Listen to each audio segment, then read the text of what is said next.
आज हम बात करेंगे बांग्लादेश की 5 बार प्रधानमंत्री रही शेख हसीना के जीवन और हालिया घटनाक्रम पर। शेख हसीना का तख्तापलट और उनका भारत आना सिर्फ बांग्लादेश ही नहीं बल्कि पूरे दक्षिण एशिया के लिए एक बड़ी खबर है।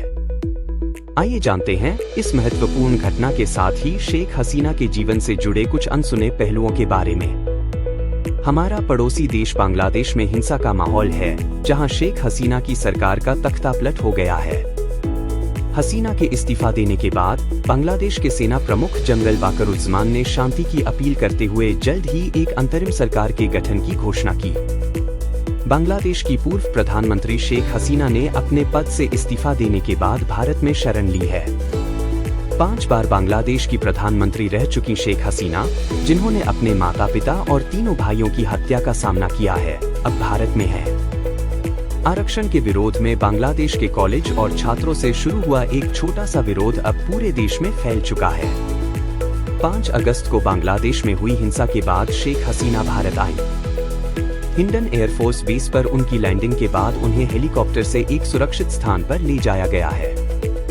लेकिन हसीना भारत में कितने समय तक रहेंगी, इस पर कोई भी स्पष्ट रूप से कुछ कहने को तैयार नहीं है। इसी बीच बांग्लादेश में डॉक्टर यूनुस के नेतृत्व में नई अंतरिम सरकार के गठन के बाद प्रधानमंत्री नरेंद्र मोदी ने इस सरकार को शपथ लेने पर बधाई दी है, जिससे यह संकेत मिलता है कि भारत नई सरकार के साथ संबंध बनाने के इच्छुक है। वहीं शेख हसीना का अगला कदम क्या होगा, इस पर अभी भी अनिश्चितता बनी हुई है। यदि बांग्लादेश में नई सरकार चुनाव कराने का फैसला करती है, तो शेख हसीना वापस बांग्लादेश लौट सकती हैं। बांग्लादेश के संविधान के अनुसार देश में 3 महीने के भीतर चुनाव होना चाहिए, लेकिन इस पर अभी तक कोई ठोस जानकारी नहीं है।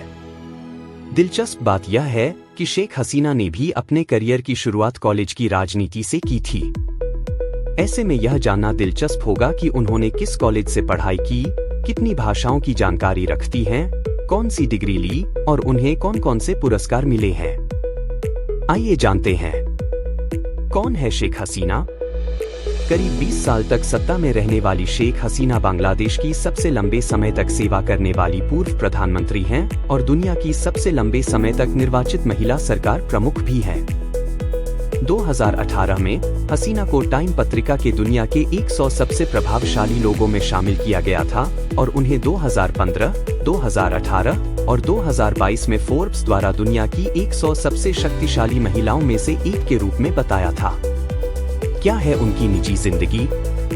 1947 में पूर्वी बंगाल के तुंगीपारा में जन्मी शेख हसीना बांग्लादेश के संस्थापक और पहले राष्ट्रपति शेख मुजीबुर रहमान की बेटी हैं। शेख मुजीबुर रहमान एक बंगाली राष्ट्रवादी नेता थे, जिन्हें बंगबंधु के नाम से जाना जाता है। उनकी मां बेगम फजिलतुन्नेसा मुजीब थी। शेख हसीना के परिवार की पृष्ठभूमि में इराकी अरब वंश शामिल है और उनके पिता और माता दोनों की ओर से उनके पूर्वज मुस्लिम उपदेशक शेख अब्दुल अवल दरवेश के वंशज थे, जो मुगल काल के अंत में बगदाद से बंगाल आए थे। 1967 में शेख हसीना ने बंगाली परमाणु वैज्ञानिक M.A. वाजेद मियां से विवाह किया, जो डरहम विश्वविद्यालय से भौतिकी में डॉक्टरेट थे। उन्होंने 1968 में M.A. वाजेद मियां से विवाह किया।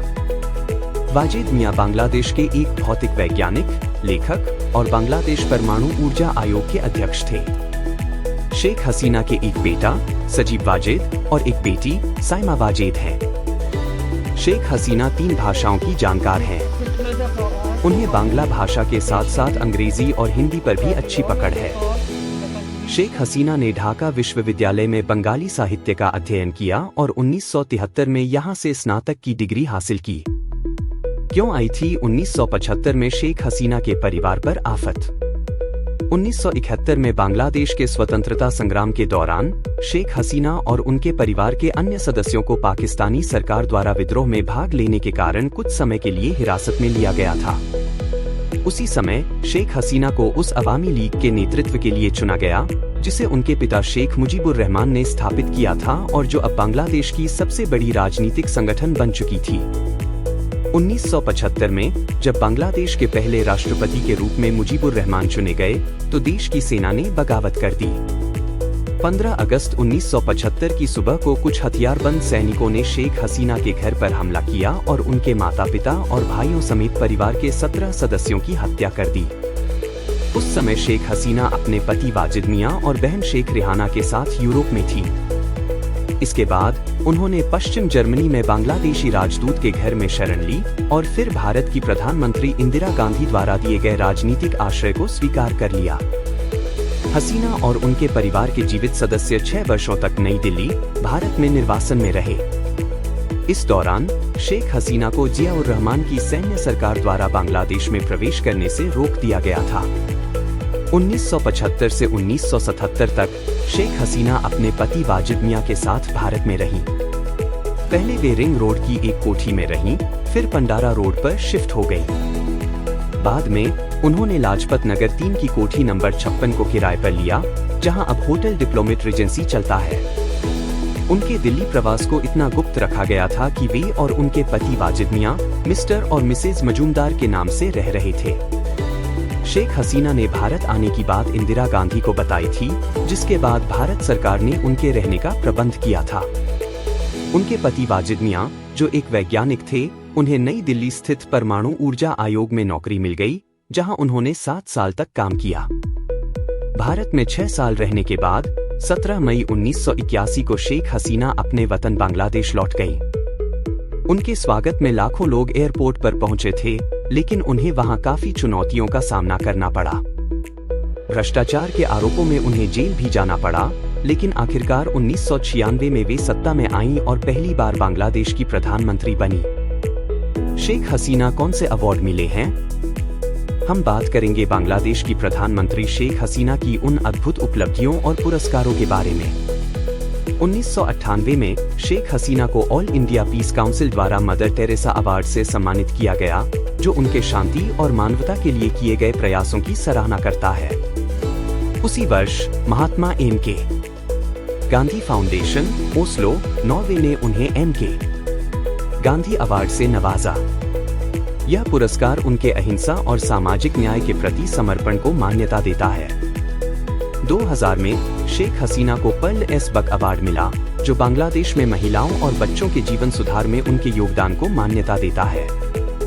2014 में यूनेस्को ने उन्हें पीस ट्री अवार्ड से सम्मानित किया, जो महिलाओं के सशक्तिकरण और लड़कियों की शिक्षा के प्रति उनकी प्रतिबद्धता को दर्शाता है। 2009 में शेख हसीना को इंदिरा गांधी पुरस्कार मिला, जो अंतर्राष्ट्रीय शांति और विकास में उनके महत्वपूर्ण योगदान को मान्यता देता है। 2015 में उन्हें लाइफ टाइम अचीवमेंट अवार्ड से नवाजा गया, जो उनके लंबे और प्रभावशाली करियर की सराहना करता है। 1999 में ढाका विश्वविद्यालय ने उन्हें मानद कानून की डॉक्टरेट की उपाधि प्रदान की, जो उनके नेतृत्व और शैक्षिक योगदान को मान्यता देती है।